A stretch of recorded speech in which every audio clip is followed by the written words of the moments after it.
VI, hay un claro anuncio de la evolución espiritual que iba a terminar llevando a un auténtico cataclismo, el diluvio, y que al mismo tiempo iba a desembocar después en el pacto de Noé.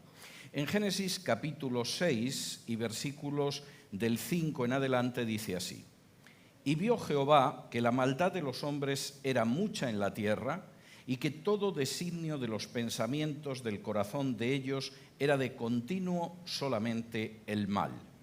Y se arrepintió Jehová de haber hecho al hombre en la tierra, y le dolió en su corazón, y dijo Jehová: raeré de sobre la faz de la tierra a los hombres que he creado, desde el hombre hasta la bestia y hasta el reptil y las aves del cielo, pues me arrepiento de haberlos hecho». Mantengan su Biblia abierta por ese lugar, porque no nos vamos a mover en la primera parte de la exposición de los capítulos 6 al 9 de Génesis. La afirmación que recoge aquí Moisés sobre los antecedentes del gran cataclismo que fue el diluvio y del pacto de Noé es una afirmación breve, pero desde luego contundente y clarísima. Lo que vio Jehová fue dos cosas. Primero, que los actos que realizaban los hombres eran malos. En realidad, la palabra que aparece aquí traducida como maldad, en hebreo tiene el sentido de maldad, pero tiene incluso un sentido añadido de violencia. Sus actos eran unos actos violentamente malos, eran encarnizadamente malos, eran consistente y pesadamente malos. Pero no solamente es que los hombres de esa generación actuaban de una manera que era mala, es que su corazón, sus designios, sus planes, su manera de ver y de concebir la vida era maligna. Como dice aquí, todo designio de los pensamientos del corazón de ellos era de continuo solamente el mal. Es difícil decir tantas cosas con tan pocas palabras. Pero lo cierto es que cuando aquella gente pensaba, planeaba, se proyectaba hacia el futuro, de alguna manera delimitaba lo que iba a ser su porvenir, todos sus propósitos eran maldad. No solamente había una maldad violenta, encarnizada, pesada en sus acciones, sino que además su corazón era un corazón que de manera exclusiva, continua, determinada, insistente, ininterrumpida, estaba centrado en el mal. Y Dios, que es un Dios justo, ante una situación así, sintió el enorme pesar de ver lo que era su creación, y decidió ejecutar un juicio sobre esa creación y decidió ejecutar un juicio sobre cualquier ser que respirara.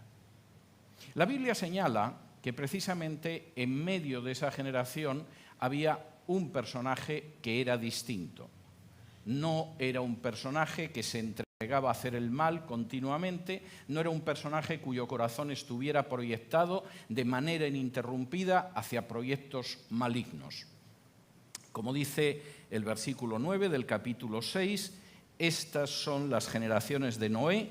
Noé, varón justo, era perfecto en sus generaciones, con Dios caminó Noé. Tengo que decir que históricamente los sabios de Israel siempre estuvieron discutiendo sobre qué significaba eso de que era perfecto en sus generaciones.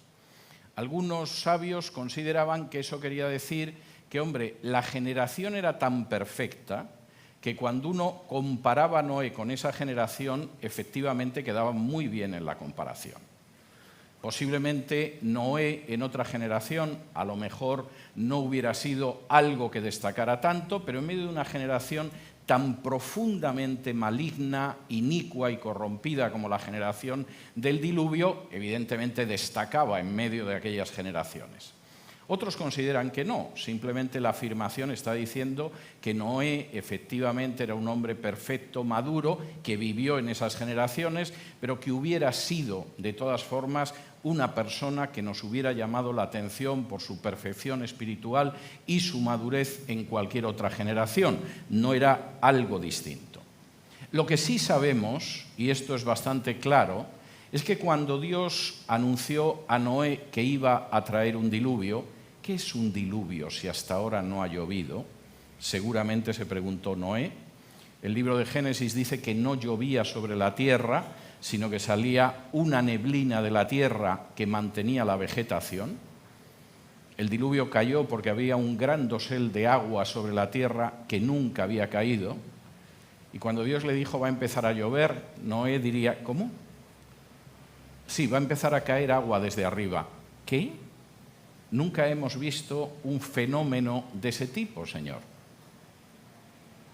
Cuando él recibió el mensaje de va a caer agua y va a acabar con todo ser que respira, y tú tienes que escoger una serie de seres para que no desaparezcan esas especies, Noé inmediatamente no solo obedeció, sino que se dedicó a hablar con sus contemporáneos. Generalmente tenemos la idea de que Dios ordenó a Noé que se pusiera a construir el arca y Noé se puso, al cabo de unas semanas, unos meses ya estaba hecho el barco. La verdad es que cuando uno examina lo que dice la Biblia, uno se da cuenta de que hay un periodo de prácticamente un siglo desde que Dios ordenó a Noé que construyera el arca y concluyó Noé la labor que le habían dado. Y durante ese siglo largo, la Biblia dice que Noé fue un predicador de justicia. Si me acompañan a la segunda carta de Pedro, capítulo 2,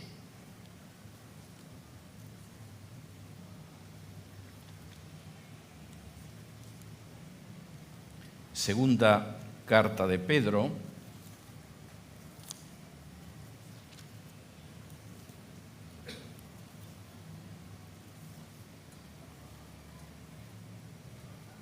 que atrás está la segunda carta de Pedro cuando uno viene desde el Génesis, qué bárbaro.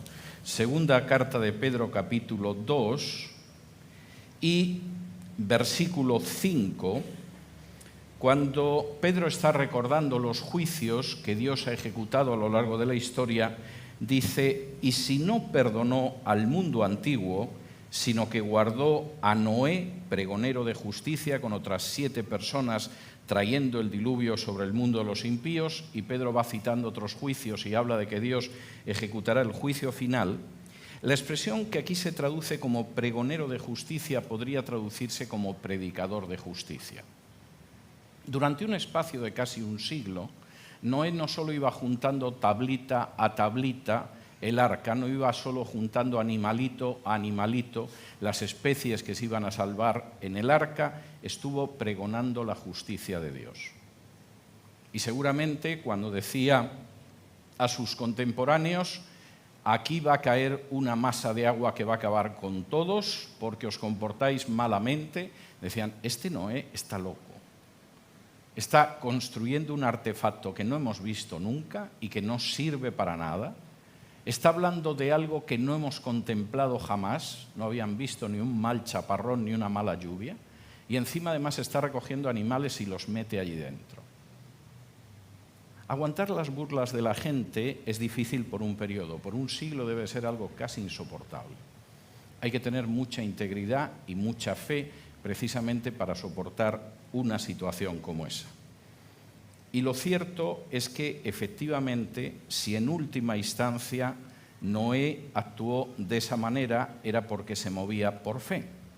Si me acompañan a Hebreos, capítulo 11,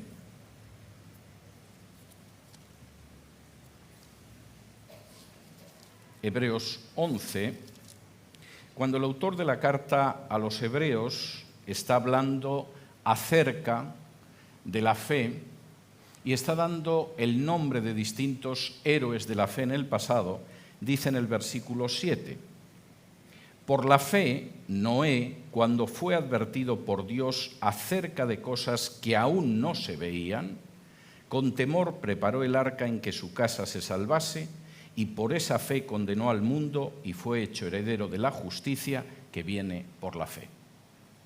En contra de lo que podían pensar los sabios de Israel, Noé no era un hombre perfecto o justo por el hecho de que fuera más bueno o hiciera mejores obras que la gente que lo rodeaba. Lo era porque cuando Dios le ordenó construir el arca y le habló de cosas que no se veían y que nunca se habían visto, Noé efectivamente se puso a hacerlas, creyó a Dios y se convirtió en un precedente de la salvación por la fe, incluso antes de que su descendiente Abraham creyera a Dios y le fuera contado por justicia.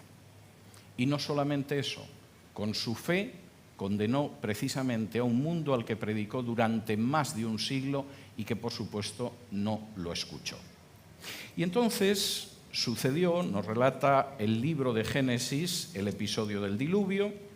Noé, junto con su familia y junto con los animales que ha cobijado en el arca, consigue sobrevivir al terrible diluvio, 40 días y 40 noches de lluvia, pero más de un año de duración del accidente, en el cual seguramente de vez en cuando sus hijos sacaban la mano fuera del arca y decían: ha dejado de llover, pero esto no se acaba, seguimos flotando. Miramos y no vemos ningún tipo de cordillera, de montaña de la que haya bajado el agua. ¿Seguro que esto se va a acabar y va a estar seco otra vez, papá? O por el contrario, a ver si nos vamos a acabar muriendo flotando sobre las aguas y nos hemos salvado de esto que ha caído, de este diluvio, pero luego no vamos a llegar jamás a tierra seca ni vamos a ver cosa parecida. Y sin embargo, como ustedes saben, no solamente es que las aguas bajaron, sino que el arca quedó posada en el monte Ararat y Dios empezó una nueva relación con todos los seres humanos, una nueva relación universal que conocemos como el Pacto de Noé. El Pacto de Noé tenía dos partes. Como todos los pactos, una parte que afectaba a una de las partes y otra parte que afectaba a la otra. Una parte que afectaba a Dios y una parte que afectaba a los hombres. Y en este sentido es enormemente interesante el contenido de las dos partes. La parte de Dios es una parte bastante clara, pero nos vamos a detener primero en la parte de los hombres. Los sabios de Israel sintetizaban lo que había sido la parte que le correspondía al género humano en ese pacto de Noé con un término que era Sheva Mitzvot Benei Noach, es decir, los 7 mandamientos de los hijos de Noé. En ese pacto en el que Dios se comprometía a una serie de cosas a las que me voy a referir, los hijos de Noé, es decir, todo el género humano, porque todo el género humano desciende de Noé en sus diferentes razas, se comprometían o tenían que ser fieles a 7 mandamientos. 7 mandamientos que se deducen precisamente del relato del pacto de Noé. Y vamos a ver en los próximos minutos cuál es ese contenido del pacto de Noé. El primer mandamiento es que los hijos de Noé no rendirían culto a más Dios que al único Dios y, por supuesto, no recurrirían a la idolatría ni tampoco recurrirían al culto a las imágenes. Este mandamiento en hebreo se conoce como Kilelat Hashem y aparece, por ejemplo, en Génesis capítulo 8, donde se nos dice en el versículo 20: y edificó Noé un altar a Jehová y tomó de todo animal limpio y de toda ave limpia y ofreció holocausto en el altar y percibió Jehová olor grato y dijo Jehová en su corazón: no volveré más a maldecir la tierra por causa del hombre, porque el intento del corazón del hombre es malo desde su juventud, ni volveré más a destruir todo ser viviente como he hecho. Mientras la tierra permanezca, no cesarán la sementera y la siega, el frío y el calor, el verano y el invierno, y el día y la noche. ¿Qué hizo Noé nada más salir del arca? ¿Levantó una imagen y se inclinó ante ella? No. ¿Rindió culto a más dioses? No.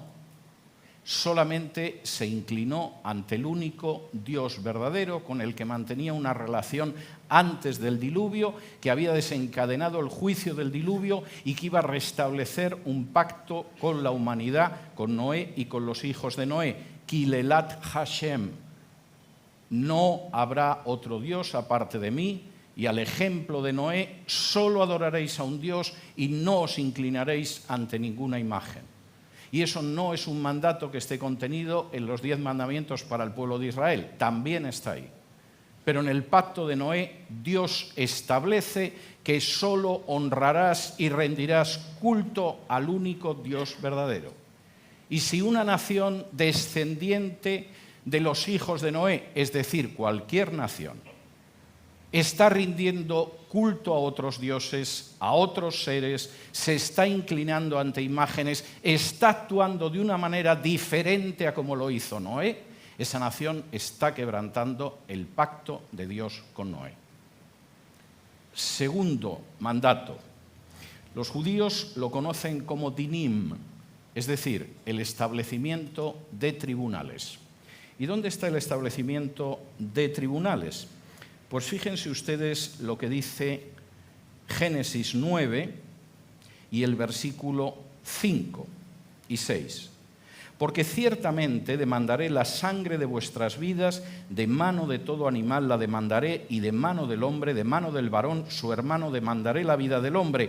Y el que derramare sangre de hombre, por el hombre su sangre será derramada, porque a imagen de Dios es hecho el hombre.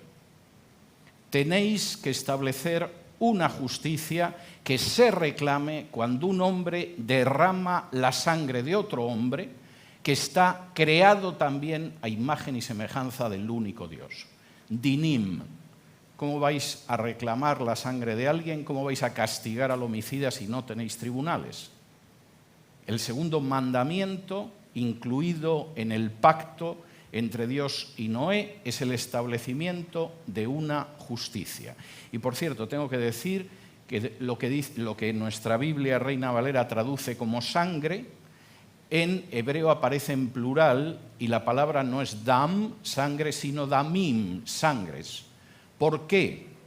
Porque cuando se mata a un ser humano, no solamente se está matando a alguien que, como nosotros, está hecho a imagen y semejanza de Dios.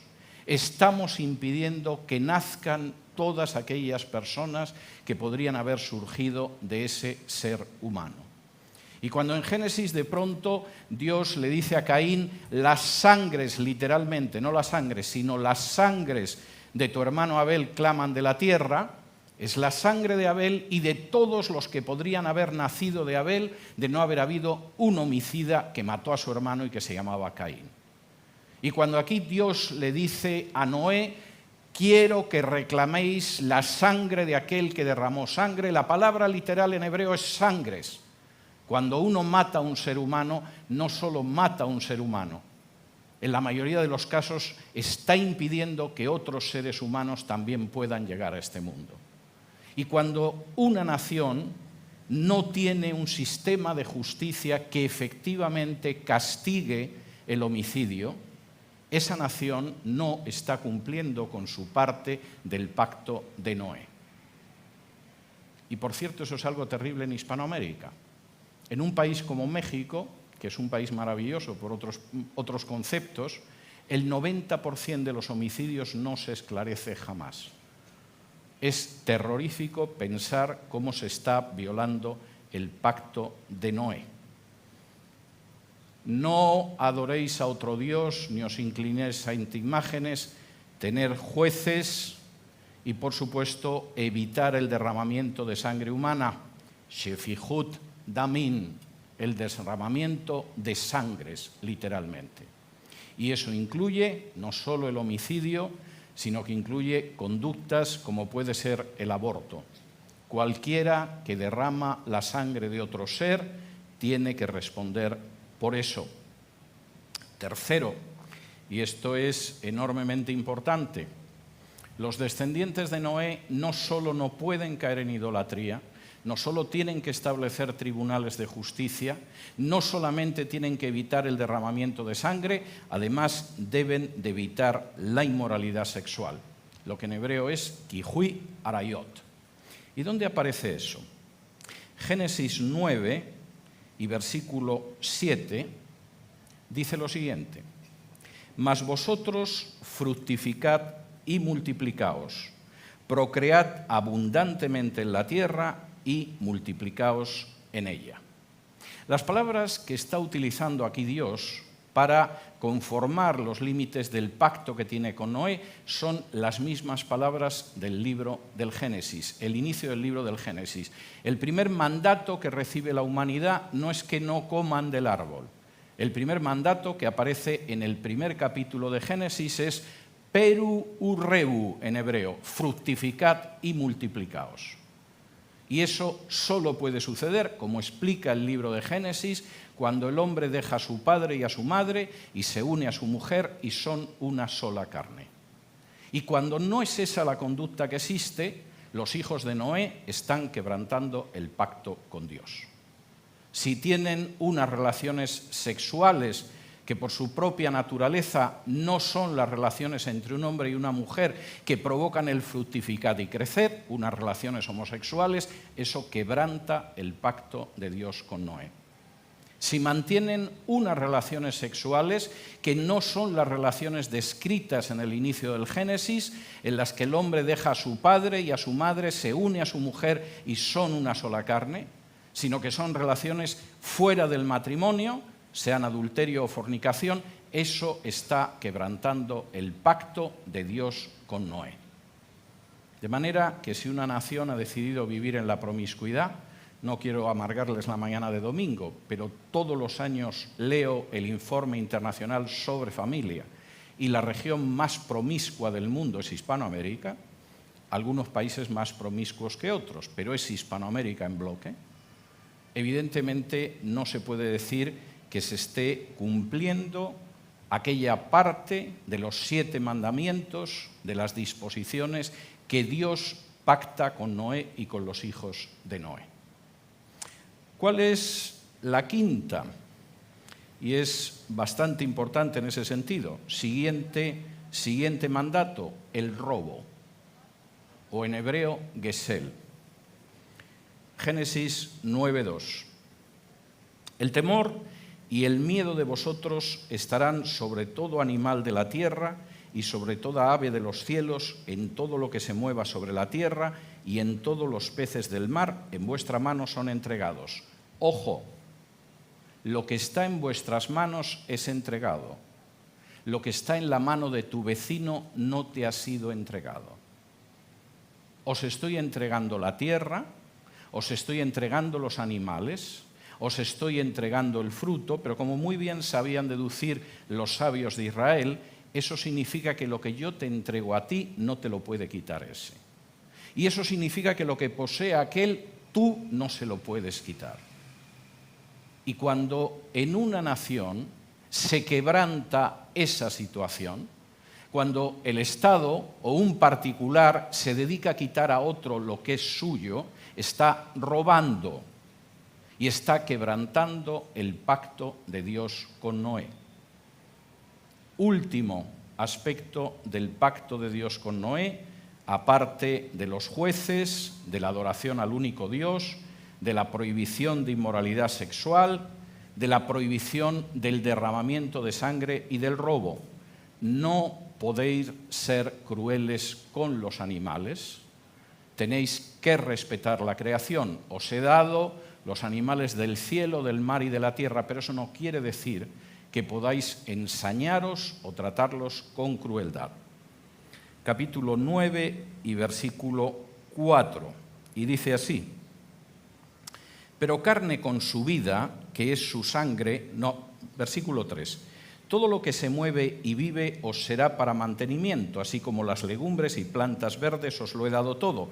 Pero carne con su vida, que es su sangre, no comeréis, porque ciertamente derramaré la sangre de vuestras vidas, de mano de todo animal la demandaré, y de mano del hombre, y de mano del varón su hermano demandaré la vida del hombre. No podéis derramar la sangre de un ser humano, las sangres de un ser humano, porque es vuestro hermano, es un descendiente de Noé como vosotros y forma parte de este pacto. Y no podéis comer un animal con su sangre.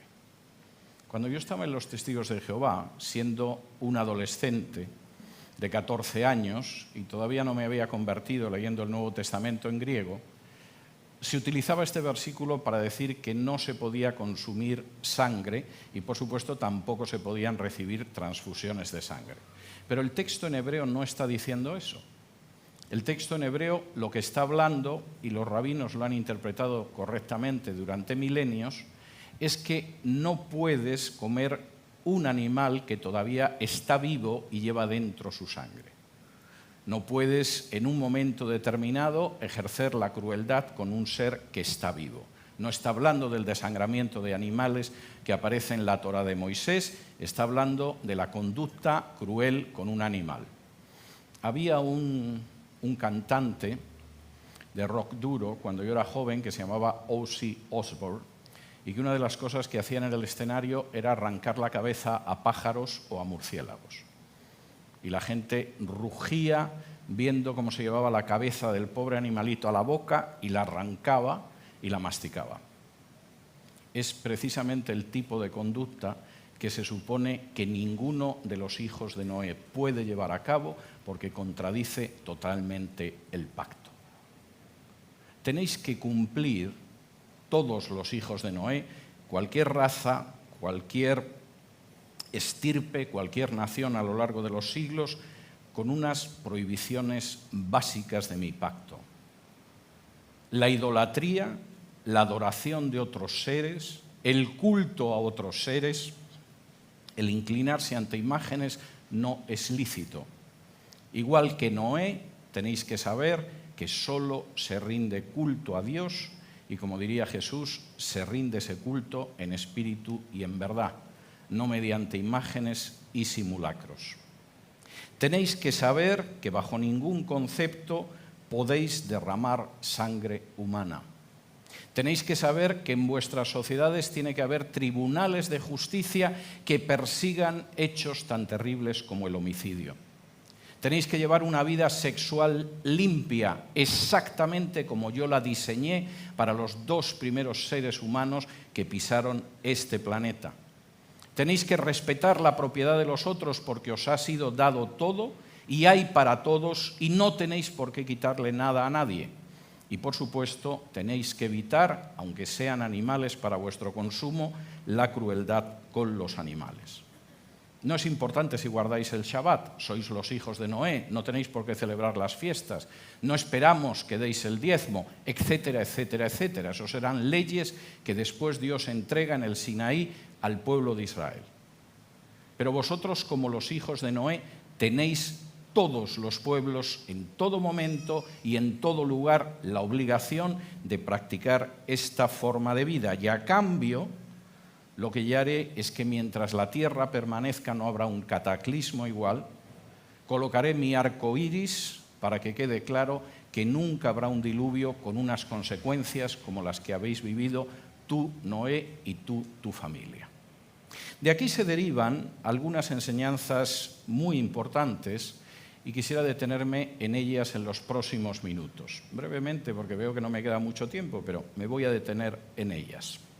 Primera, Dios ejecuta siempre sus propósitos independientemente de lo que piense la aplastante mayoría de una sociedad o la aplastante mayoría del género humano.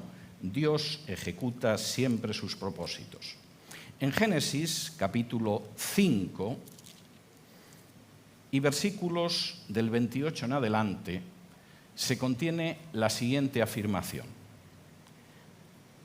Génesis 5, del 28 en adelante. Vivió Lamec 182 años y engendró un hijo, y llamó su nombre Noé, diciendo: Este nos aliviará de nuestras obras y del trabajo de nuestras manos a causa de la tierra que Jehová maldijo.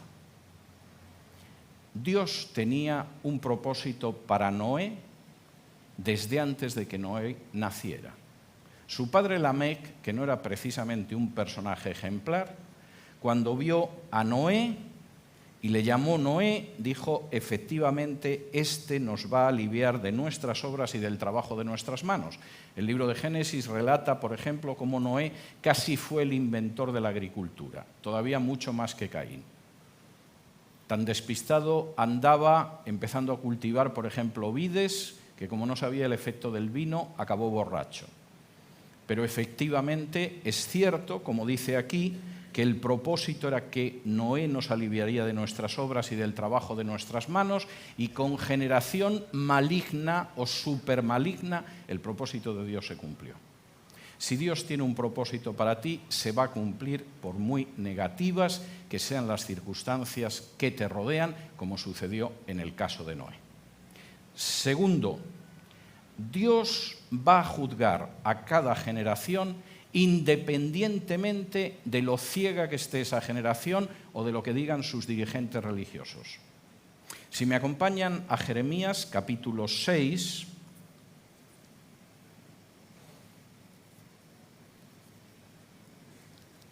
Jeremías 6,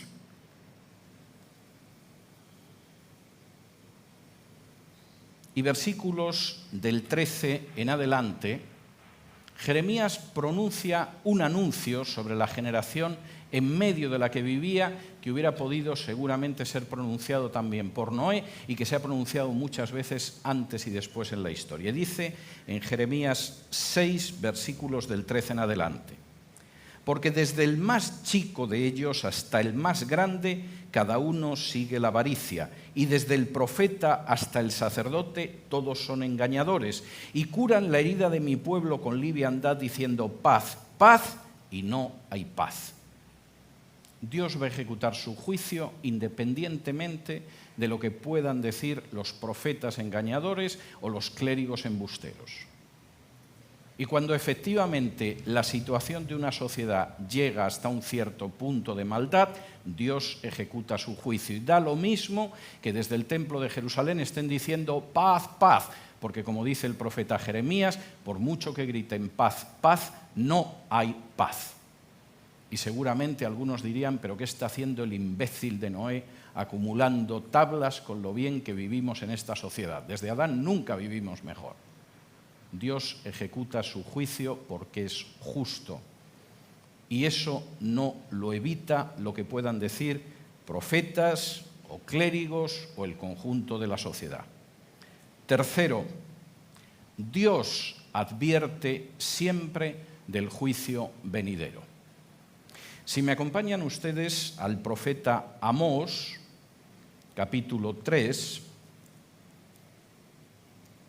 y Amós fue otro de los profetas que, como suele ser habitual en los profetas, anunció la llegada del juicio.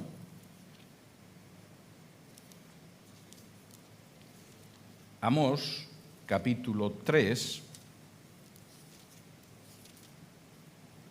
y versículos del 7 en adelante, dice así: porque no hará nada Jehová el Señor sin que revele su secreto a sus siervos los profetas. Si el león ruge, ¿quién no temerá? Y si habla Jehová el Señor, ¿quién no profetizará?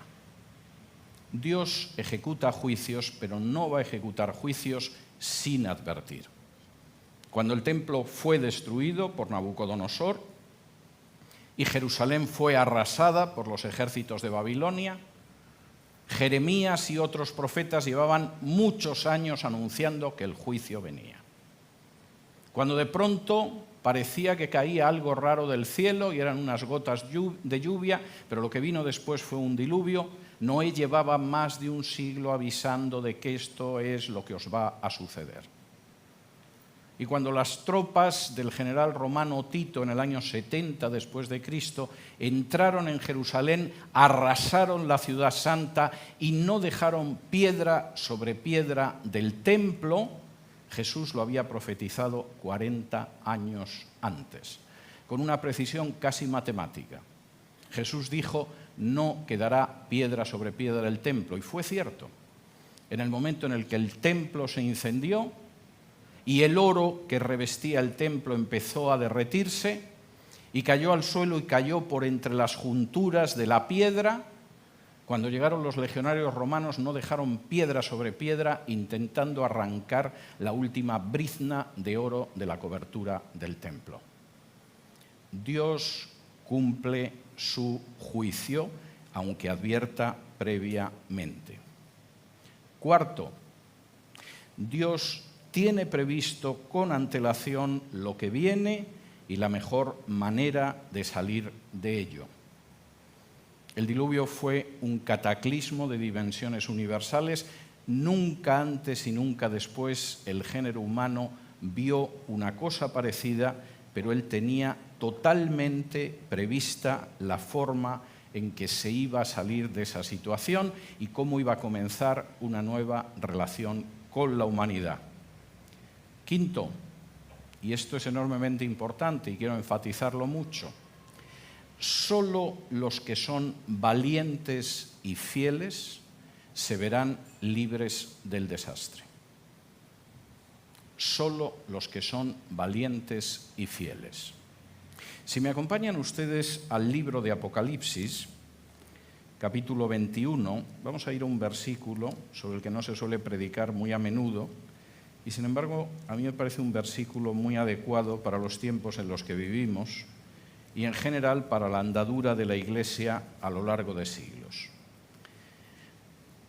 En Apocalipsis, capítulo 21, capítulo que empieza hablando de los nuevos cielos y la nueva tierra y señala cómo el que venciere heredará todas las cosas y yo seré su Dios y él será mi hijo, dice en el versículo 8: pero los cobardes e incrédulos, los abominables y homicidas, los fornicarios y hechiceros, los idólatras y todos los mentirosos tendrán su parte en el lago que arde con fuego y azufre, que es la muerte segunda.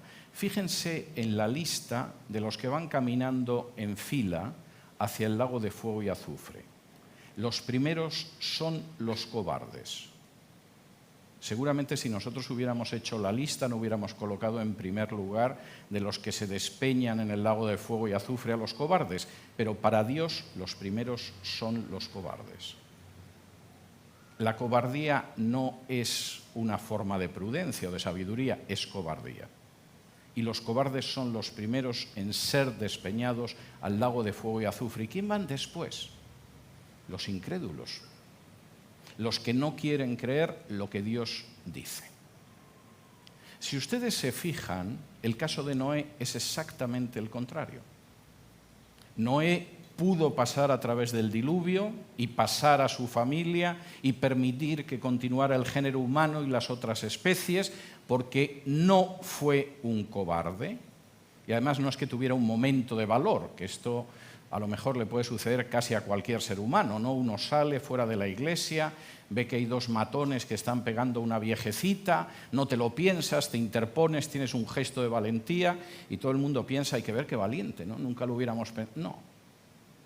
Estamos hablando de una valentía continua, sistemática, perseverante, a lo largo de más de un siglo. Y de una persona que cree con fe lo que Dios le ha dicho durante más de un siglo. Solo aquellos que tienen fe, solo aquellos que son valientes y fieles se verán libres del desastre. No solo eso, solo los que son valientes y tienen fe, solo aquellos que son valientes y fieles podrán construir el futuro. Noé no solo fue un hombre de pasado, que podía recordar lo que le habían dicho que su papá Lamec dijo, no solo fue un hombre de presente construyendo el arca. Cuando uno lee el relato del Génesis se da cuenta de que fue sobre todo un hombre de futuro, un hombre que podía ver al futuro cuando de pronto iba a caer el diluvio y el arca y su misión de recoger animales estaría consumada. Un hombre que podía ver al futuro porque sabía que la especie humana y las otras especies no iban a desaparecer con semejante desastre universal, sino que continuarían. Un hombre que además podía ver claramente el futuro porque detrás de él efectivamente la tierra se iba a llenar con sus hijos y con los hijos de sus hijos y los hijos de los hijos de sus hijos. Solo los fieles y los valientes pueden construir el futuro. Si me acompañan ustedes a Hebreos capítulo 10,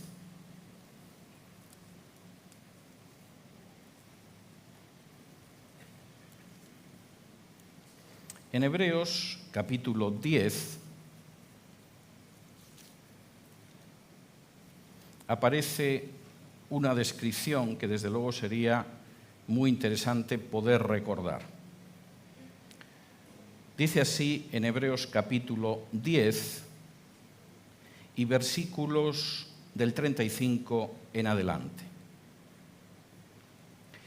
No perdáis, pues, vuestra confianza, que tiene grande galardón, porque os es necesaria la paciencia para que, habiendo hecho la voluntad de Dios, obtengáis la promesa. Porque aún un poquito, y el que ha de venir vendrá y no tardará, mas el justo vivirá por la fe. Y si retrocediere, no agradará a mi alma. Pero nosotros no somos de los que retroceden para perdición, sino de los que tienen fe para preservación del alma. ¿Queréis poder proyectar vuestra vida hacia el futuro? ¿Queréis pensar en un porvenir? ¿Queréis vivir en algo que va más allá de lo que hay ahora? Tenemos que ser valientes y fieles. Como dice aquí, Dios no se complace en aquellos que se retraen, que retroceden, que se retiran. Dios bendice precisamente a aquellos que son fieles, que son pacientes, que no retroceden, porque en ellos es en los que Dios se agrada. Punto último, lo cual supongo que les dará un cierto alivio, porque esto significa que ya estoy acabando. No solamente es que Dios cumple su propósito. No solamente es que Dios ejecuta sus juicios, aunque la gente esté ciega y se empeñe en no verlos.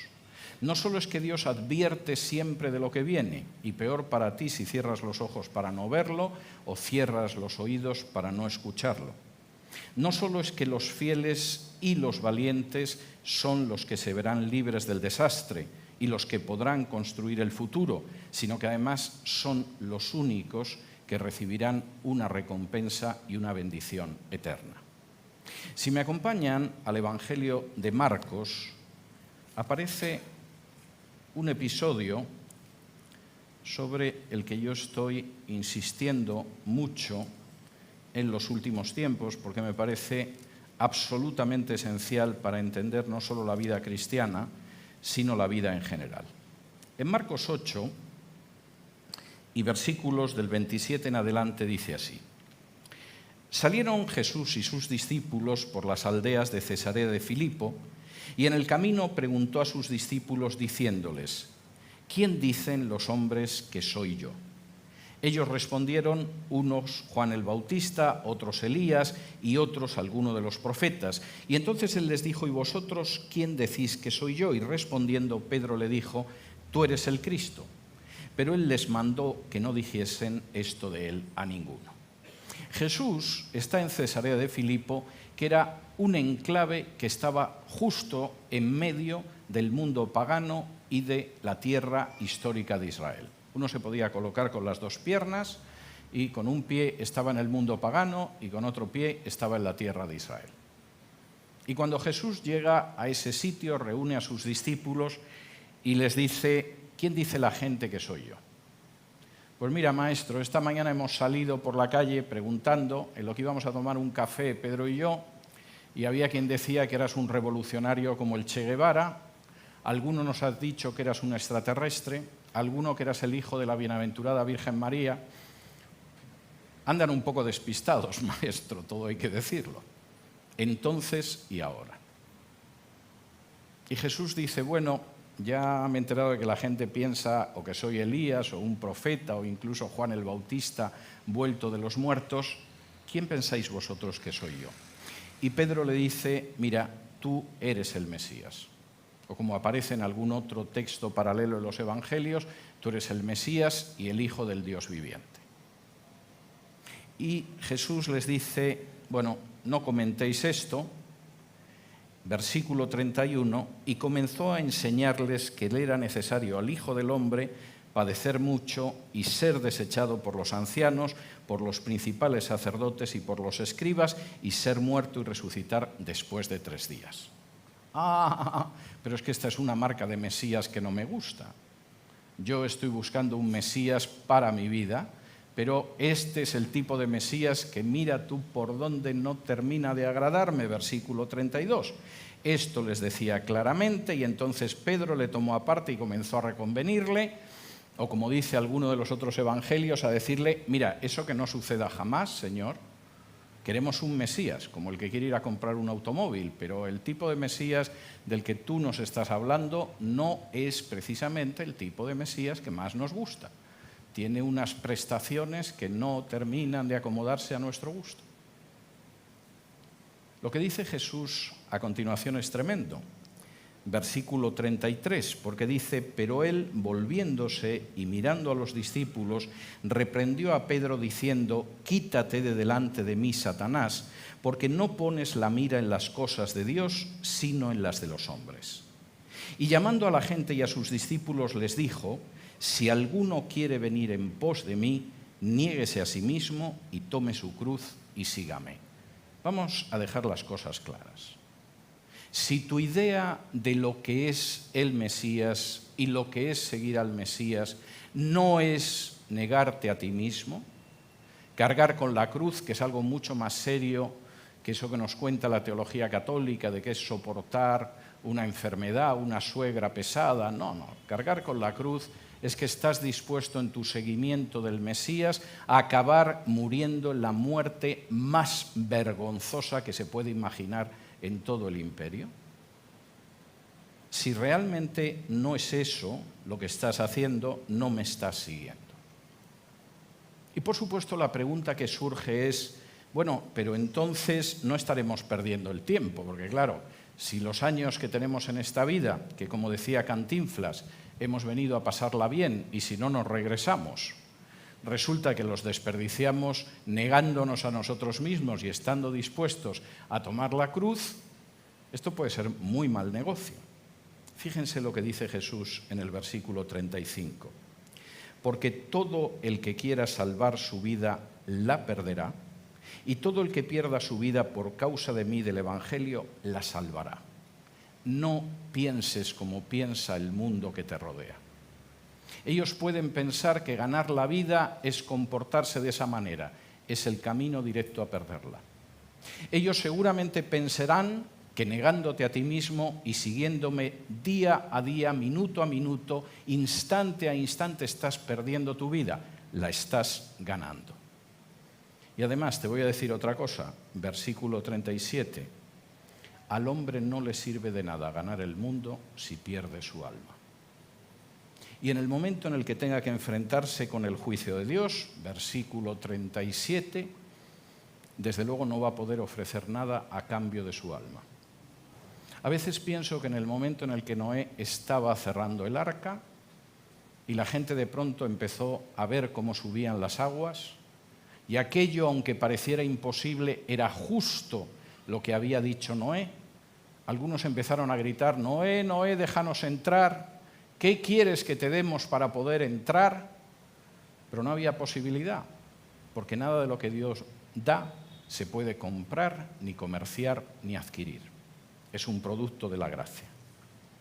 Y Jesús termina esta reflexión sobre la vida diciendo algo tremendo.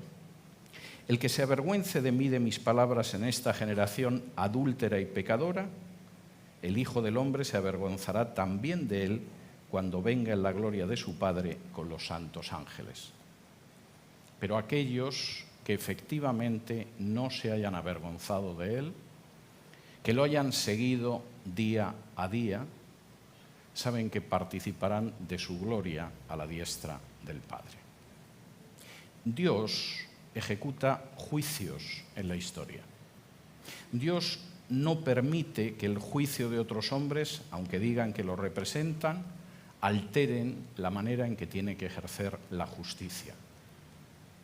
Y solamente aquellos que son fieles y valientes para seguirlo recibirán la recompensa final, no porque se la ganen, sino porque han seguido siendo fieles para aferrarse a lo que Dios les dio por gracia sobre la base de la sangre de Jesús derramada en la cruz del Calvario. Cuando estaba a punto de morir, Thomas Jefferson, el autor de la Declaración de Independencia de los Estados Unidos, uno de los presidentes de los Estados Unidos, un político extraordinario desde muchos puntos de vista, reflexionaba sobre la existencia de la esclavitud en su país y decía: cuando reflexiono en que Dios es justo y miro cómo hay esclavos en mi país, tiemblo, porque sé que Dios desencadena sus juicios. Una generación después de que Thomas Jefferson escribiera estas palabras, Estados Unidos se vio sometido en la guerra más terrible de toda su existencia, en la que murió más del doble de gente que, por ejemplo, lo que le costó la Segunda Guerra Mundial. Dios ejecuta sus juicios, pero Dios es fiel para aquellos que son fieles. Dios proporciona la salida a aquellos que quieren ser obedientes. Dios restaura las relaciones incluso después de los peores desastres. Que el Señor los bendiga.